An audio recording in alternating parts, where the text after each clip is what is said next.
Trying to get my coffee. All right, it looks like we are live. Welcome everybody to the Maverix Lifestyles Rogue Hangout. It's Alicia Drew here and John Paul Argentino beside me and Chris Brindamore here as well. And we may have a few others joining us today a bit later on, maybe not, we're not too sure. But we're going to go ahead and get started today. And we're pretty excited today with what we have to share with you all. We're going to be talking about setting the bar high within your business. Are you actually setting the bar high enough in your business? Creating a high expectation. And it doesn't matter what type of business you're in. This could be marketing, which is the case within our community that we're in right here. It can be offline, it can be online. Any type of business, you want to be creating the bar, creating the expectation super high. And we're going to talk about why that is and how you can actually do that and why it actually is really, really critical. And I don't think it's actually spoken about too much within the industry. So we thought we'd share some of our thoughts and ideas on that today. And, if you are new here, we want to welcome you and you can introduce yourself below. If you have any comments or questions, we'd love to hear from you. You can leave them below this video. Yeah. And, we want to thank you all for being with us each week. It's really awesome. And it's our goal to bring you as much value as we possibly can. So with that being said, I think we're going to go ahead and get started. And I'm just going to share a few of my thoughts to get us going here. When we talk about high expectation, you might be thinking, well, what does that actually mean? And I'm going to relate this to a few different things today. I know John Paul is as well, and I'm sure Chris will too.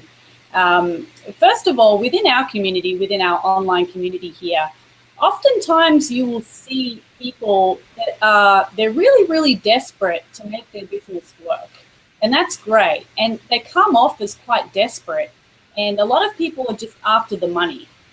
And when we have that type of mindset, it's what our customer, our prospect sees. And we come across as being desperate. And therefore, we're okay with letting anybody join our business. We're okay with letting anybody join our team.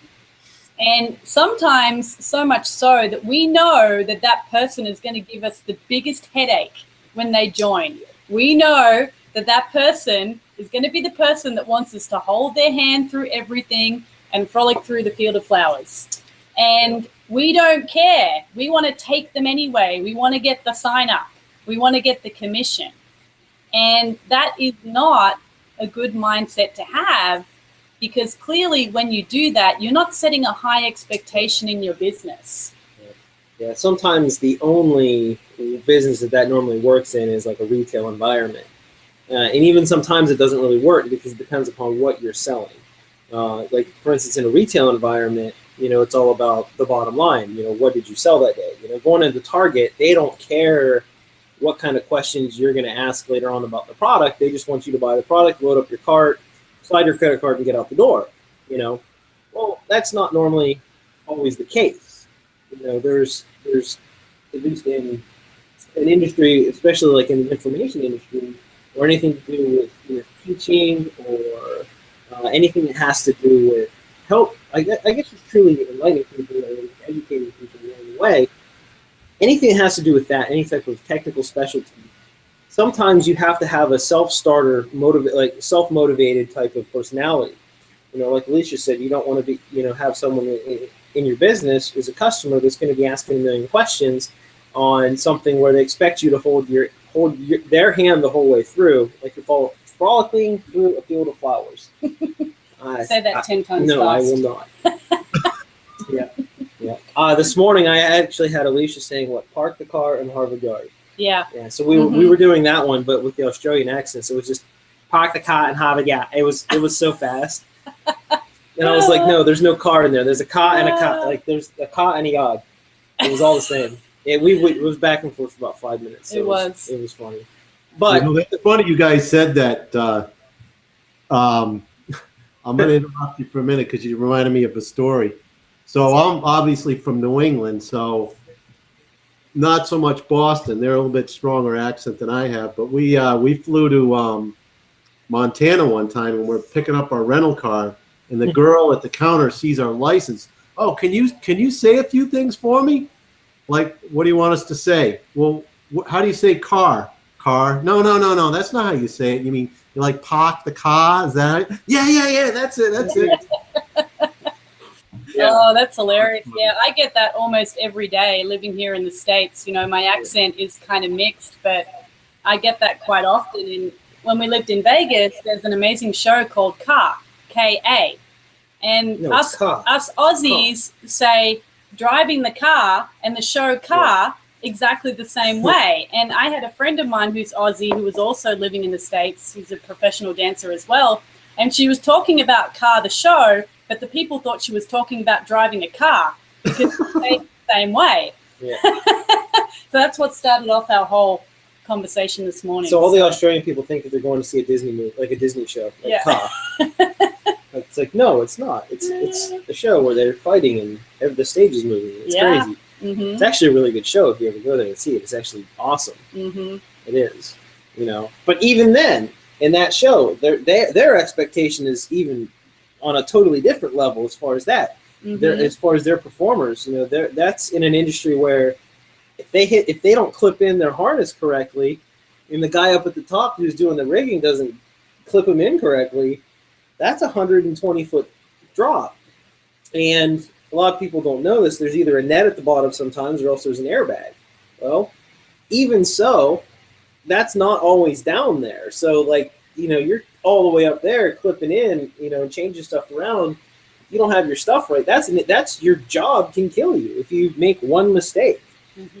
Now, we're fortunate enough that, you know, sometimes financially we might be going ahead and making a right before we run some traffic and stuff. Sometimes, you know, especially when you're new, it feels like, oh man, this is like life or death on this one, you know, when you're making your ad, but really it's not. You know, you're going to be okay at the end of it because you're not falling 120 feet to, you know, potentially your death below if that ad doesn't work. Mm-hmm. You know, but then again, they have to set that expectation that the guys up there, they're doing their double checks, and that person themselves, they're doing their double checks, and they're doing them really fast before they, you know, start doing their routine. And that's an industry that can get you killed. Mm-hmm.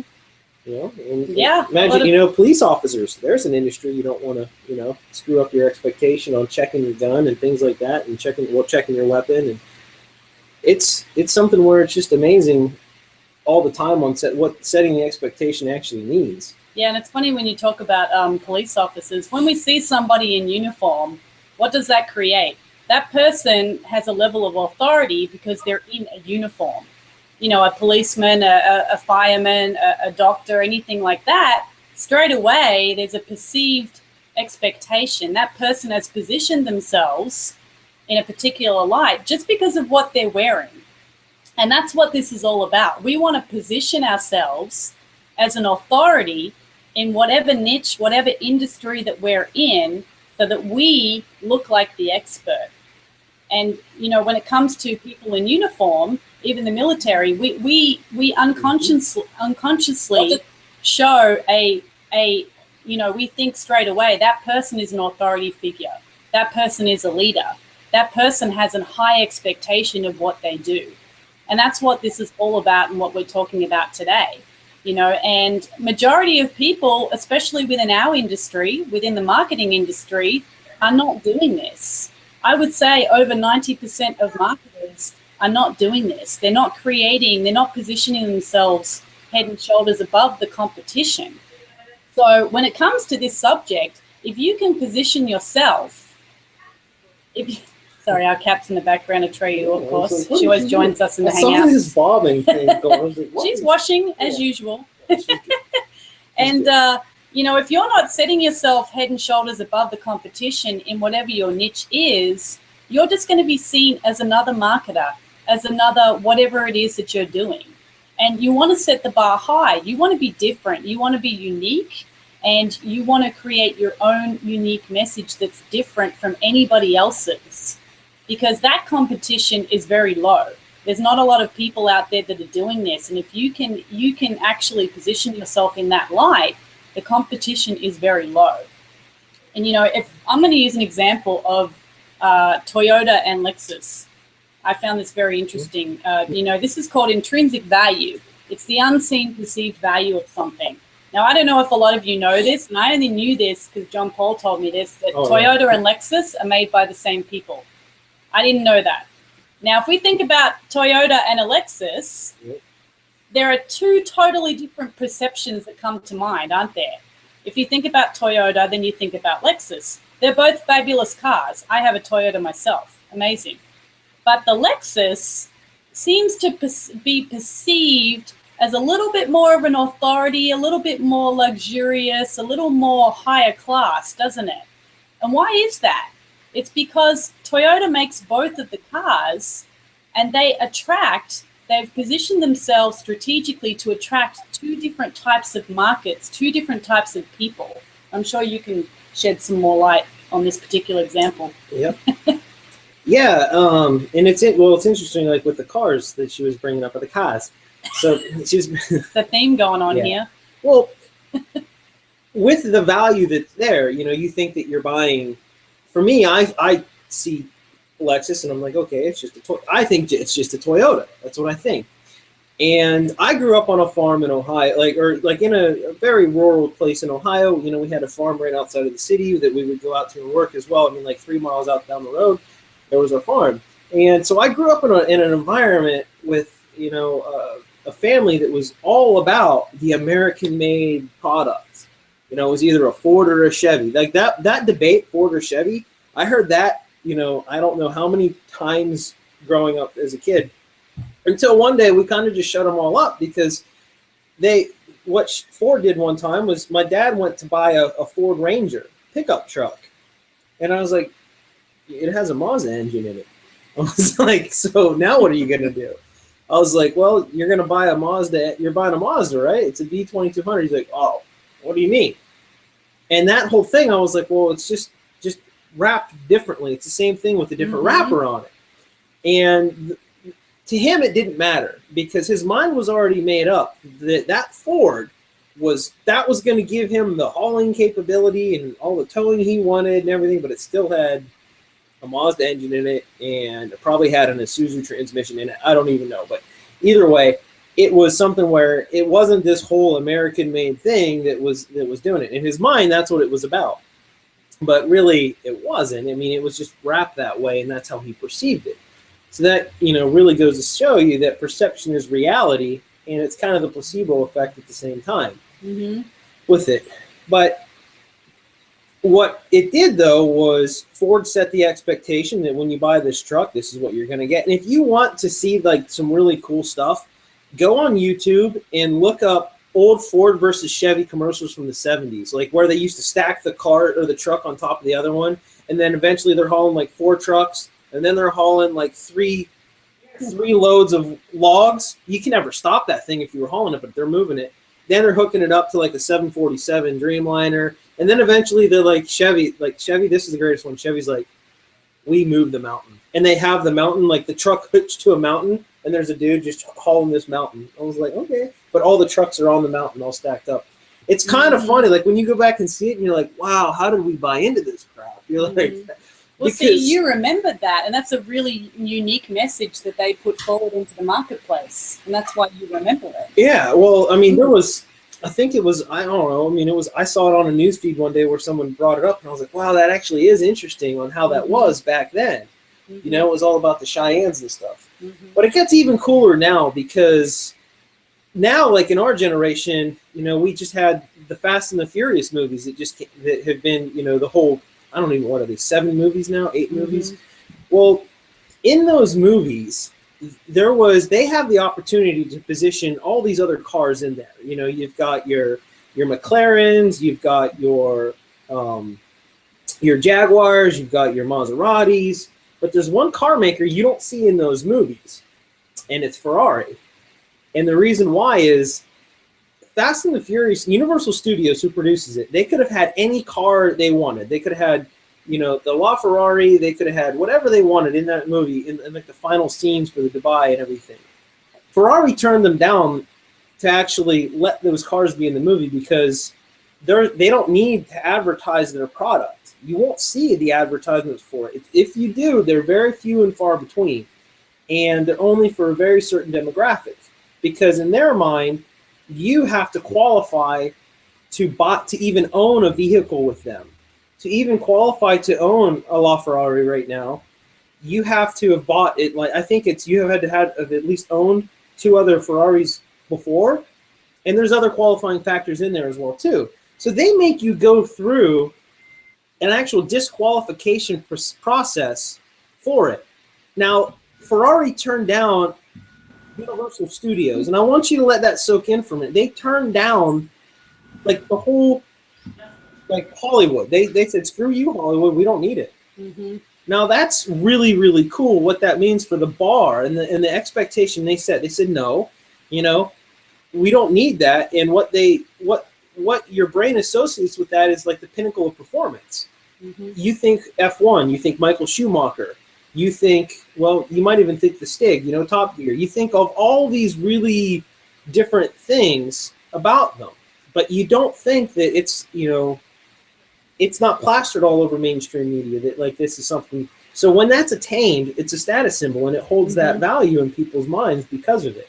Mm-hmm. But granted, I mean, to some people out there, when you think about it, if you're actually making a certain amount of income, that car really isn't all that much in the grand scheme of things. Mm-hmm. You know, to them, it's just a symbol of what they own. That's really what it is. Mm-hmm. But it's still interesting that you have to go through a disqualification process, not a qualifying process. They actually try to disqualify you on why you can't have something. Mm-hmm. Which makes people want to have it more. Yeah. And that's where you start talking about the pushing or pulling in your marketing as well. Mm-hmm. So you can either push your product onto people, or you can do the pull effect as well, where it's like, you know what, that is so cool. I want that. You know, like I got to have that, and I'm going to do whatever it takes to get that. So any way that you can kind of incorporate that into your marketing or your message, or, you know, really your brand as a whole for like what it means for your business or for your product, now you've made it way easier to actually start making people want to do business with you and want your product. And what that does as well is, since you're setting that expectation so high, the amount of headaches that you might have along the way, they start going the other way. That they start sloping down. And for instance, you know, at least in some of our space, there is the whole, I guess what do I want to use? I want to use like the free mentality. If something's free, you get a lot of people that will come in and actually just, you know, they'll kind of discredit it right off the bat because it's free. To them, they're not vested in it at all. But the minute that they have to spend a certain amount of money to buy it or to receive the product, to get the information and use it, they're vested already. So the minute that they're vested already in that product, in their mind, it's a psychological trigger in their mind that it's changing on their vested interest towards it, because now they want to actually they value that information a little bit more. And in your business too, let's say that you're selling high-end stuff, like, you know, you're selling high-ticket products. Well, when you start selling high-ticket products, now the caliber, your expectation of what you have to provide for your customers is it's really, really high on it, because what they want to receive, their expectation is high as well. So you're kind of matching what they think is going to be there, and you're taking it, matching it, but you're also trying to over deliver on that as well. So even if someone's buying a $5 product, a $5 ebook, you're going to over deliver to make that value in there worth thousands. You know, and to some people it is. I've bought a lot of stuff for anywhere between $5 and $60. And there's things that I've learned in some of these products before that have been worth thousands of dollars in our business. Mm-hmm. You know, there's certain methods and there's certain ways of thinking that have been different. But that expectation that I had, they totally over-delivered on it, on the other end of it. And now I don't have any complaints. I'm not emailing them. I'm not blowing them up on Facebook. I'm not calling their tech support a million times, you know, saying, hey, I don't get this, or, you know, because I got it in the product and I made it work. Mm-hmm. And that's what you need to try to do in your business as well. Mm-hmm.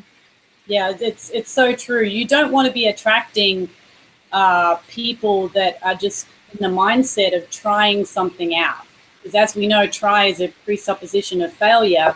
You want to attract people into your business that are serious and they understand that significant financial investments may need to occur depending on what your product is and what your business is. You don't want to attract the, I won't say the broke person, because I truly believe that every single person on this planet, no matter what situation they're in, they can achieve success.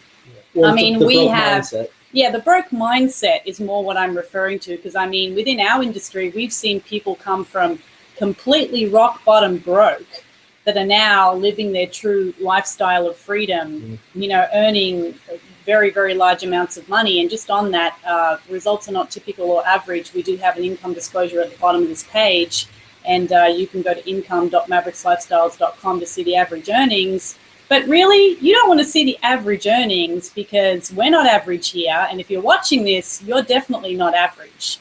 And we don't want to be attracting average people into our business, because that's just going to create, well, really average results and absolute headaches for you as a business owner. Yeah. So, I might throw it over to Chris here. We've been going on for a little bit, and see what his thoughts are on this subject. Hey, thanks, guys. Thanks again for having me on. You guys are putting out some awesome stuff. I'm really honored to be a part of this hangout with you guys. So appreciate it. We love having you here, Chris. You bring so much value to the table. So thanks for being with us. I always just love the different perspective on stuff. It always helps. Yeah. So you were talking a little bit about cars. I recall something that I saw not that long ago. I think it was Frank Kearns did a video where he pulls up in a BMW, and you think, wow, that's a nice car. I think it was a 7 Series BMW. And then he pulls up in a Rolls Royce. And you go, oh, okay, well, that's even a nicer car. Then he said, the chassis on these two cars are actually the same. Yep. And actually, I think BMW owns Rolls Royce now. So a lot of the components are the same, just same thing as the Toyota and the Lexus. But, then you're looking at BMW and Rolls Royce are essentially, a lot of the components are the same. It's a little bit different wrapper, and you attract a different audience. Obviously, somebody buying a BMW, you got to be at a whole different income level to be able to buy a Rolls Royce. Yep. Although I did hear, somebody told me, once you buy your first Rolls Royce, the rest of them are free, because you get your money back. You get your full value back on your Rolls Royce when you sell it. So you just take it, and they never lose value. So anyhow, I don't know where I was going with that, but you triggered that story. So you're talking about, I think, setting goals and not setting the bar too low in your business, right? One of the goals that my wife Lori and I set, and when we first started, I realized that we didn't have a goal that we were setting. So we were kind of like meandering down a path without any clear direction, or out sailing and not pointed in the right direction. So once we figured that out, we sat down and thought hard about it. And one of the things that we really want to do, and I know you guys are in the same boat here, is we really want to be able to help people, help a lot of people. So we kind of thought about that a little more, and we're like, well, how many people we want to help?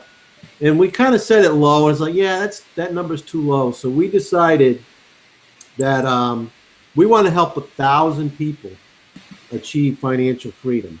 And we didn't set a timeline for that. We're not sure how long it's going to take. It could take a few years. It could take a lifetime, but that's our goal.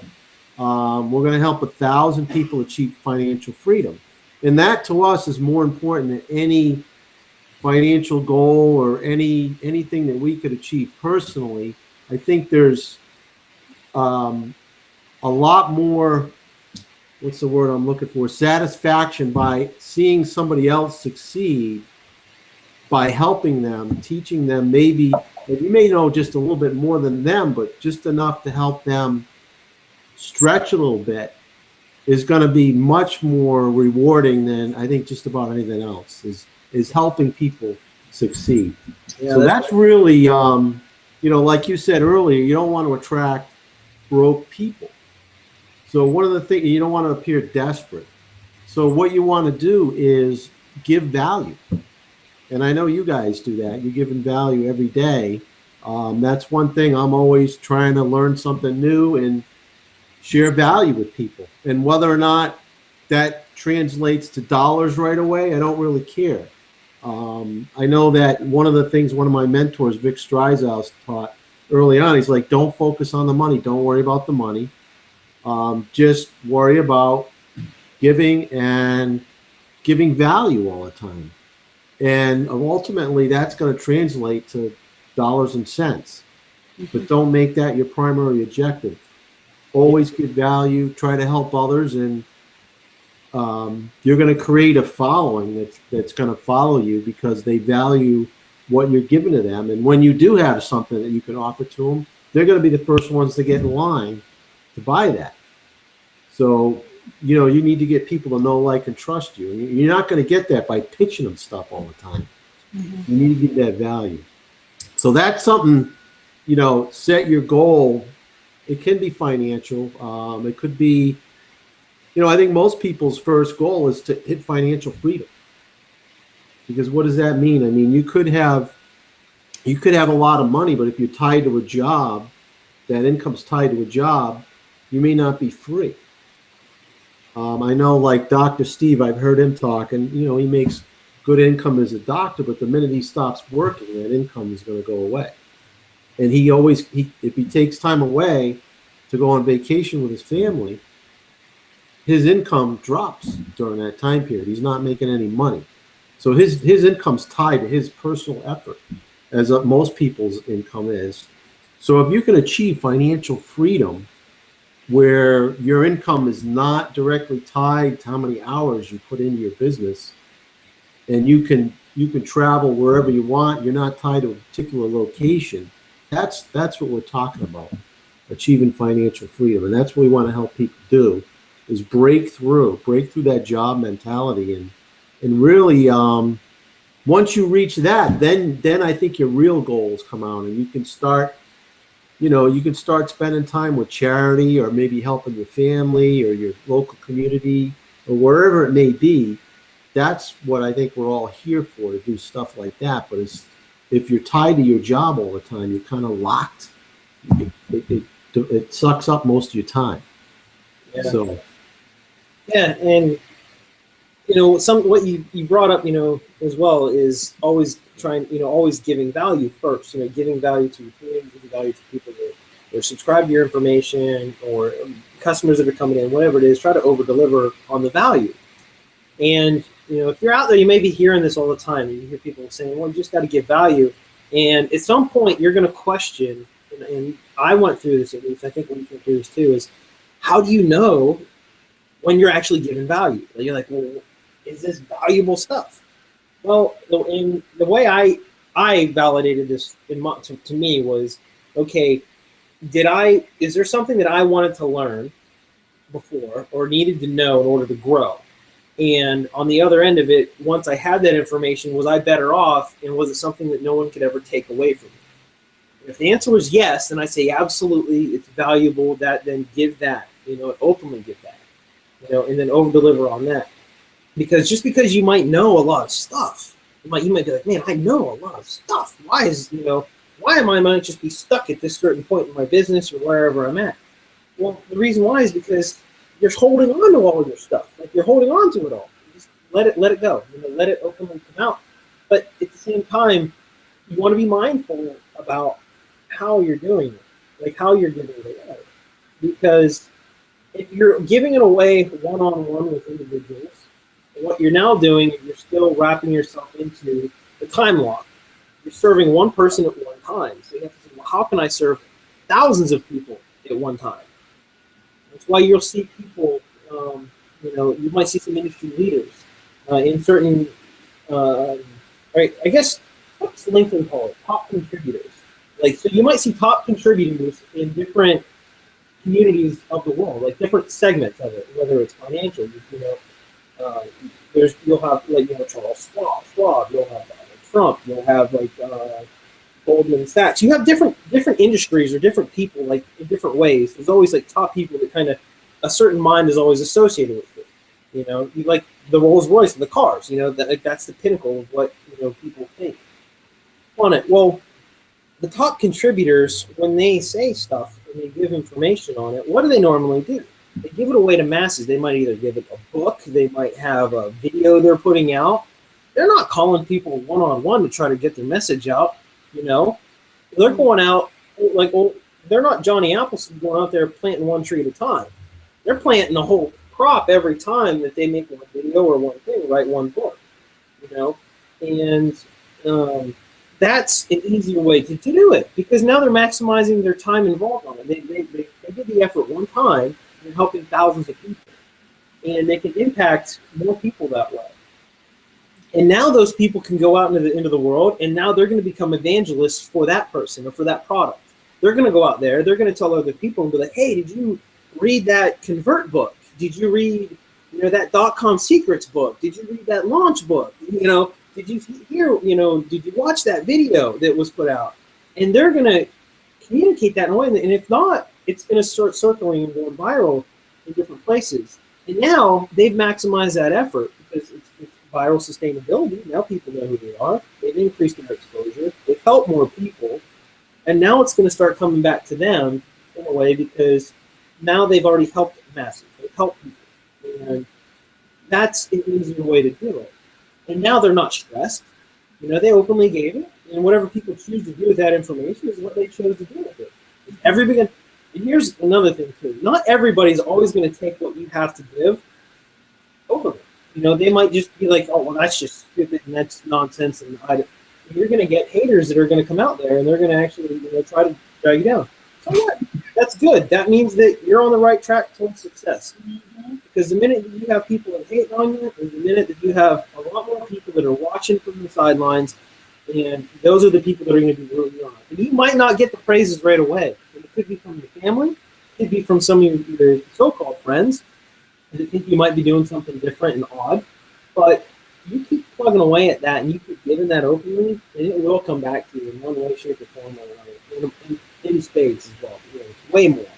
Mm-hmm. And I mean, it's something where, you know, setting that bar high is something where I did this in a retail team, and it helped me in my career a lot. And the way I did this was, even though I was tied into my job, what I tried to do was still maximize my time at my job. So, okay, well, I've only got so much time during the day. What's the best way to get these results that I need in order to succeed, and also for my business to succeed? But the easiest way to do that is not through myself. I know what I'm capable of, but it's not a one-man show. I needed to train everybody else around me and get them brought up to my level so that I could maximize all those results of just compounding. It's just compounding. So what's the easiest way to do it? Through training. And that's also setting the expectation in your team. If you have a team that you're currently working with, you know, make sure that your team is fully trained. And because if they're not fully trained, you're doing them a disservice. Because they don't know what they don't know. It's classic. It really is. They don't know what they don't know. And they're not going to be able to communicate with you in a way that you're thinking. So now you're going to be getting frustrated the whole time because your team members and your people around you, or they don't understand what you're thinking or why you're thinking that way, because they haven't been trained that way. So whether that's, you know, a certain product level that they need to buy to get the knowledge that you already have, whatever it is, you're helping them by actually having them buy a product. You know, and that's okay at that point. So don't confuse that with, you know, I'm just pushing a product on someone, because really what it's doing is it's helping you in the long run help more people. It really is, because they're fully trained, and then you can actually have those intelligent conversations about where they're at in their business, you know, and you can start building that even further. And that frustration level, I can tell you that it just goes way down, and you can sleep better at night knowing that the people that you have around you or in your business are, you know, they're rock stars because you've helped build them into rock stars. Mm-hmm. Now, I know, like, one of the most challenging things that I had to go through in my career was actually firing my younger brother. There was a time when I was running a store when I was younger. I was running an automotive parts and accessories store, and we sold automotive paint as well. So we were selling like DuPont and PPG and things like that. And my younger brother was our delivery driver at the time. Well, he did some stupid things as a kid, and he went out and got into some trouble. And I couldn't have him working for us anymore because it was just, we couldn't have him covered on insurance. He was a liability on it. So unfortunately, I had to fire him. Well, when I had to fire him, that was a really tough thing for me to go through. But then what it forced him to do, though, was go out and actually take a hard look at himself. And then he went out and got more training on some different areas so that he could actually be better in the marketplace. And that was really hard to go through for me. So what I realized, too, was like I was really combating like that internally. And then what I had to do is later on in my career, what I ended up learning as I brought in more people was the faster that I could get someone trained and up to speed fully, the easier it was for me in everything that I was trying to accomplish. And that stress level went totally down. It really did. Mm-hmm. So if you're frustrated at some points and you're just not really sure why you could be getting angry or you could be getting frustrated with your business at certain points, that could be a big part of it. Is your team fully trained that you have around you? Mm-hmm. And you got to protect that stuff really, really hardcore. Like you got to really take that to heart because that's what's going to help you succeed. It's going to help everybody succeed as a whole.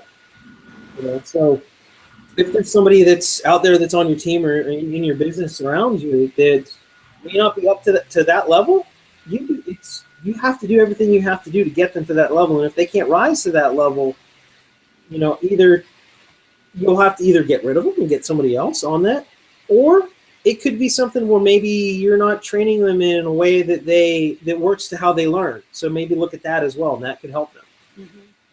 Mm-hmm. But that's really what really helped me a lot for that frustration point of it. Yeah. And by you making that decision and, firing your brother at the time, what you did is you set the bar high. You set an expectation from that point on that you weren't going to, you couldn't. Well, it was my boss setting his expectations. He says, hey, you got to do this. But, Yeah, the company was setting the expectation right then and there that this wasn't tolerable. We couldn't deal with this. So it's another great example. Well, it's also negativity as well. Mm-hmm. That what that actually is that's a negative mark. And at least in our business, we don't tolerate negativity at all. Yeah. It's something where, if anybody on our team or, in our business is actually being openly negative on stuff, we don't tolerate it because it's poison and it spreads so fast, And what do you do to a snake that spreads poison? Cut its head off. You do. If you're out, you cut their head off. It's like, hey, sorry, we're not going to tolerate something that spits poison out. See you, bye. Yeah, that's it. It's like, it's really, you can still be working the business. You can still be an affiliate, but we will not work directly with you and help you towards your goals if you're going to be negative and you're not serious about building the business. And that creates a high expectation. If you're wanting to hold everybody's hand that comes into your business, that is a massive, massive mistake because all you're doing is teaching that person that that's what they should be doing when they bring people into their business. Yeah. And then you've got this ginormous hand-holding going on and nobody's producing anything because everybody's too busy helping everybody else. And that's often a hard pill for a lot of people to swallow, I think, especially when they first get started, because we truly want to help people. As we've talked about this whole hangout, it's about giving value. It's about making somebody else's life better, where we're solving problems within our target market. And, there is nothing better than seeing somebody achieve their dreams and knowing that you helped them get there. There's no better feeling than that. And you really have to set that expectation from the beginning. I know a lot of marketers out there that hate upsells. I've spoken to many people. And that really puzzles me because it's the so-called upsells that create a business for you. It's not the $7 trials. It's not the low-level products. It's the higher ticket items. And it's not about being sold. It's realizing that you need that high education. You need whatever it is that you're selling. That person needs that information to build the business, to build whatever dreams that they desire. It's not about being sold. And as a marketer, you gotta love being sold. I love being sold to, no matter where I am. We were in Target today, and there was a lady, she had a little stand out, and she was selling LED light bulbs. And we just walked by, And I observed the way that she sold me the product. We didn't buy the product, but I observed the way that she sold the product to us, because I can learn from every single person, no matter what industry they're in.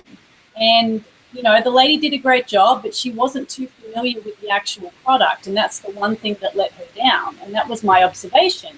You have to love being sold to. I mean, if you're at an event and you're watching an amazing leader on stage, and then you hear people saying, "Oh, here comes the pitch, here comes the pitch." That pitch is free. Don't think of that pitch as, oh God, here he goes. He's going to try and sell me. We're in the business of selling. That's the business that we're in. And if you can watch a Frank Kern or a Vic Struzhouse, if you can watch them sell and you observe how they do it, you can then model that same behavior.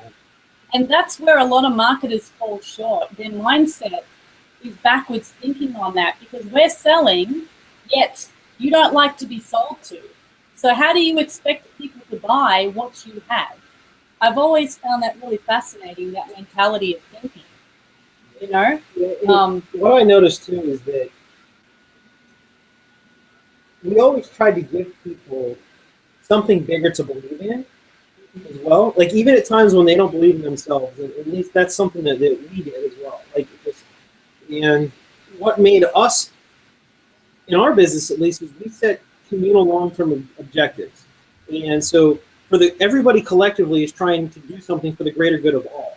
You know, and eventually, as we start chipping away at that, you know, what has helped us is to start letting other people give feedback and towards some of the decision making as well. And that's a respect level as well too, because that goes back to saying, okay, you know, we expected that we couldn't do it all ourselves, and we did need other people around us to help us get to where we wanted to go and to help more people.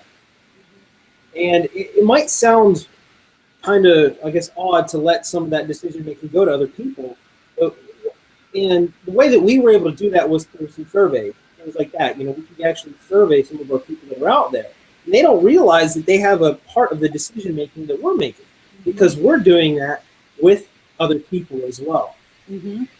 So that always helped us, you know, and it was able to let go of some of that, because even though we're giving and giving and giving, they're giving as well. So, and by them giving us feedback on that helped us make some of those decisions too. Yeah, you know, it helps us to be able to provide for our marketplace and solve their actual problems. You know, by filling out that survey, it's actually a good tip for anybody out there that's really looking to clarify what their subscribers or their target market's problems are. Send a survey out to your list. You know, survey people and ask them what they are. They may not be what you think they are. A lot of people think they know their audience's problems, but you may be a little bit surprised when you see the feedback on what they want to achieve and what they're looking to have solved. So when you do that, you're therefore positioning yourself as an authority. Because this is the one thing, if you just know one little thing more than somebody else, you're positioned as an expert. You've just done that automatically. A lot of people will come into the industry, especially within our community, and they're just getting started, they're just getting into the products, and they don't feel confident enough to teach anybody anything. And all it takes is just knowing one little thing more than somebody else, and they see you as an authority. You've now positioned yourself and given the high expectation because you know a little bit more than somebody else. Yep. And a good example of that is, like in modern day, we know about germs. We know about coughing, sneezing, and you know, years gone by, when there was no cleaning, you know, there was no preparation before some people even did surgeries, and you know, years ago. Now to us, modern day, would be like, you know, people, you know, you get a cut on your arm, you even go to put a Band-Aid on it. You know, even before you put the Band-Aid on, if you don't, you know, wash that wound and get that all cleaned up effectively, you know that there's going to be airborne bacteria and stuff that could potentially fit in.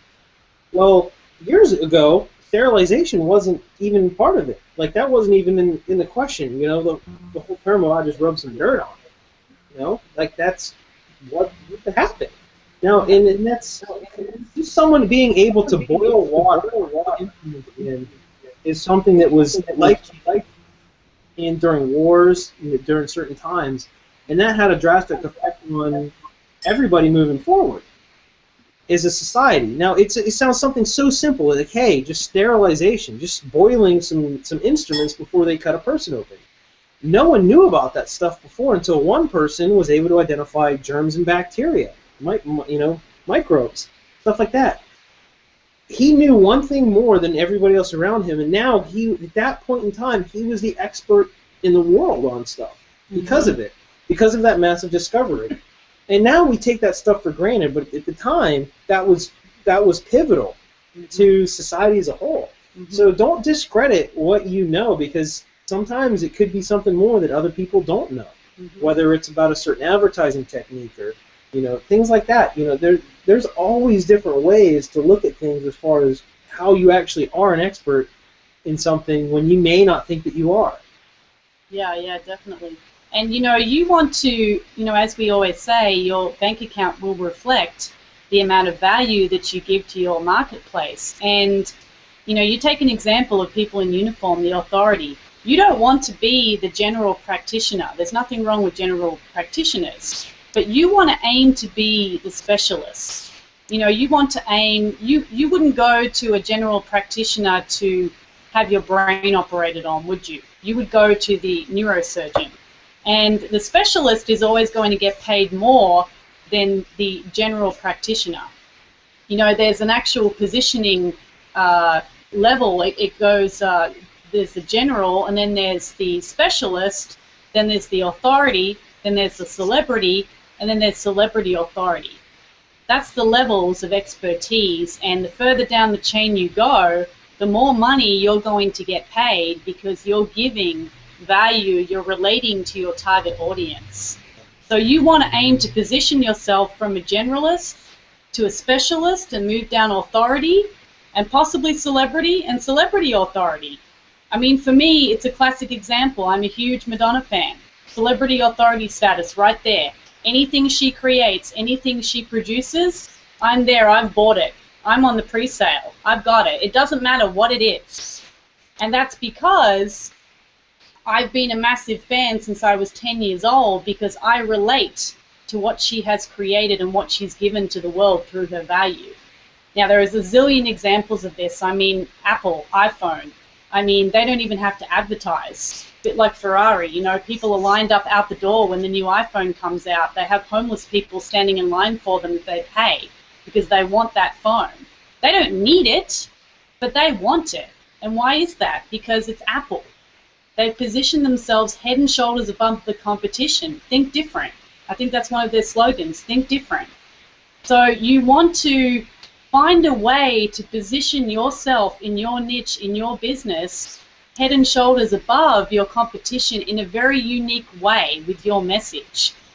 And if you don't know how to do that, or if you're brand new and you don't know how to get started, you don't know how to give value, you can click the button below and get started and get inside, where we teach this to you. We have high-level education that you can learn, and then you can actually, we say learn, do, teach. You learn it, and you implement it, and then you teach it, and you start to solve people's problems.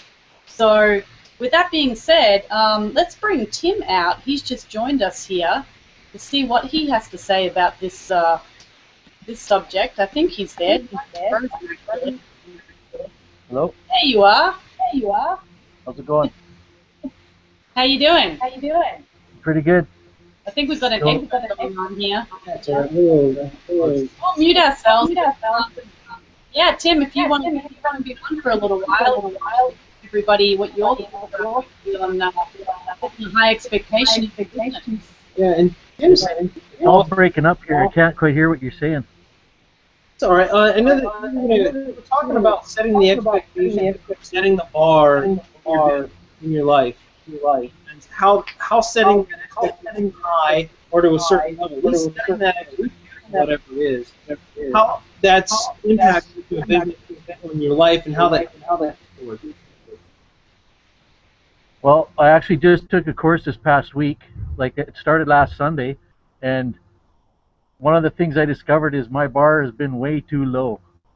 And So I'm learning how to set it up a lot higher for myself, which is, how are you going to grow if you're not stretching? So basically what I learned is it's time to start. I mean, we keep hearing it, take action, right? And I've been kind of stuck in the corner not taking action. And I found out that part of the reason is that our brains automatically try to look for pleasure, and our hearts want to do it, but our brain overrides us.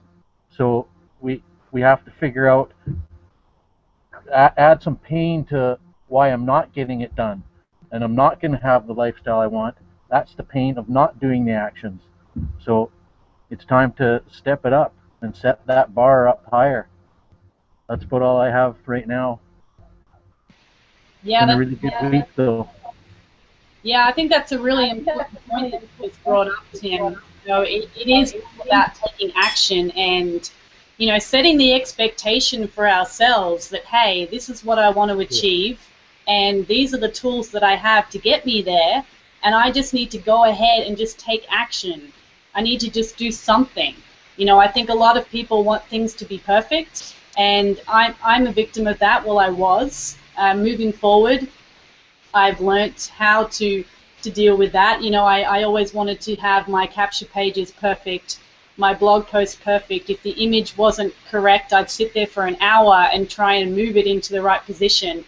And at that point, it doesn't become an income-producing activity. I'm just literally wasting my time. And a lot of the time we can get caught up in all that stuff. And at the end of the day, we need to be producing and taking action and moving forward so that we can get the results that we want. So I think that's really awesome, Tim, that you've realized that, hey, I need to set the bar higher for myself. I need to create a higher expectation for myself. And I think that's where this all starts. You have to have the why. That's a whole nother topic for another day. But you have to be clear on why you're doing what you're doing. And that is what's going to get you the motivation, and you have to be reminded of that every day. I do the Beachbody workouts every day. I'm a huge Beachbody fan. I go through all the different products, and Beachbody have positioned themselves in such a way as, they're not attracting wingbags. They're not attracting wussies. These workouts are designed to make you fail, and they will tell you that.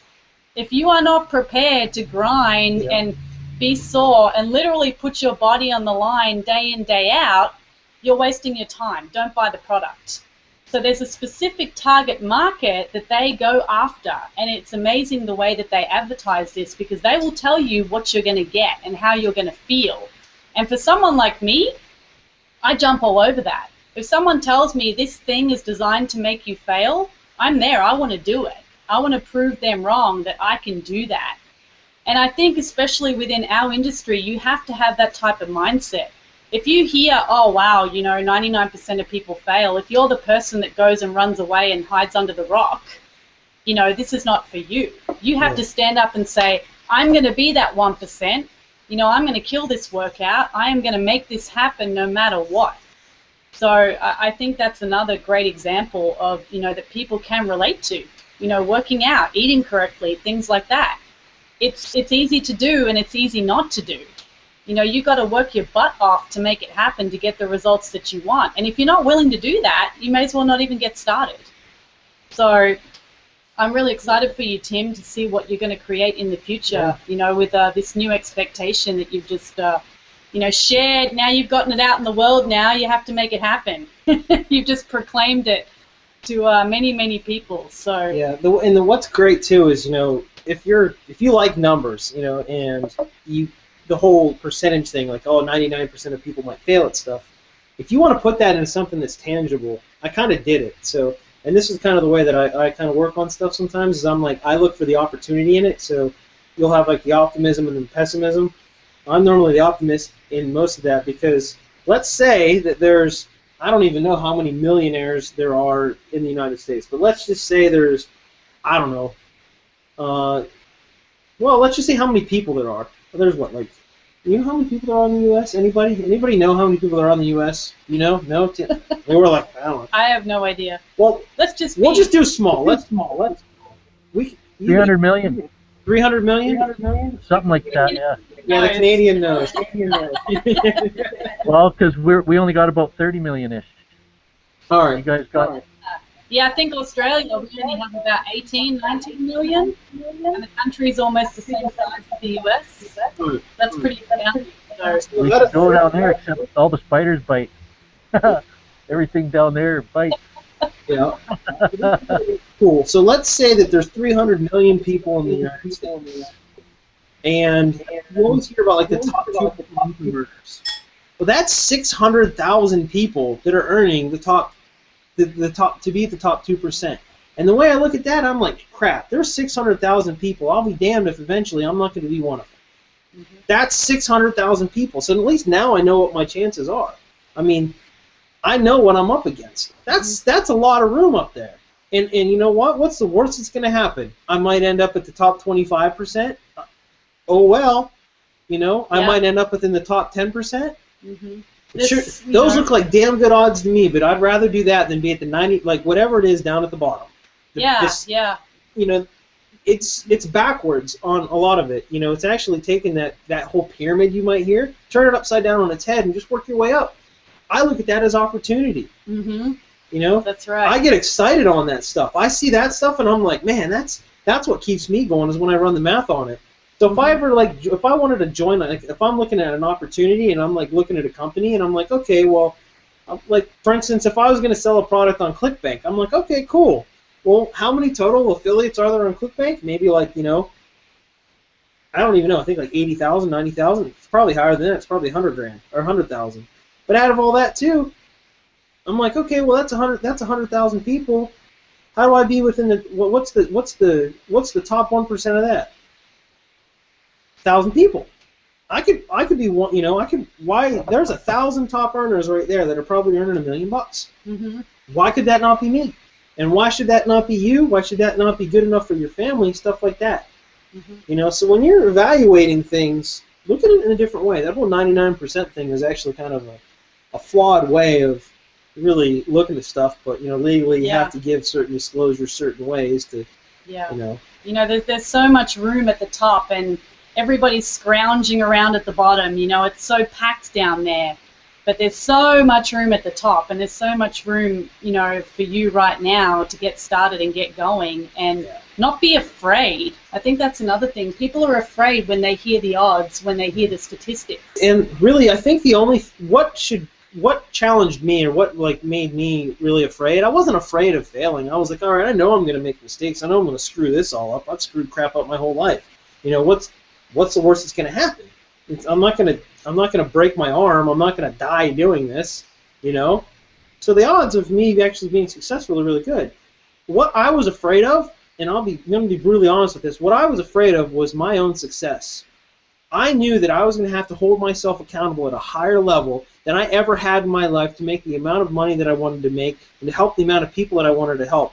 And that's the only thing that scared the shit out of me, was I knew how much better off I was gonna be. I knew it was gonna be a difficult thing for me to go through, but I know that once I come out on the top of that, it's going to be so much better. You know, the grass truly will be greener on the other side. It really will be. That experience of going through all that, I'm going to look back on all of it and just say, you know what, I would gladly do it again, because it's worth it. It really is, and that's really what actually scared me. And then once I just accepted that and was like, you know what, I should be that person. I should be that man, and that's the man that I'm going to be, and that's the man I'm growing into.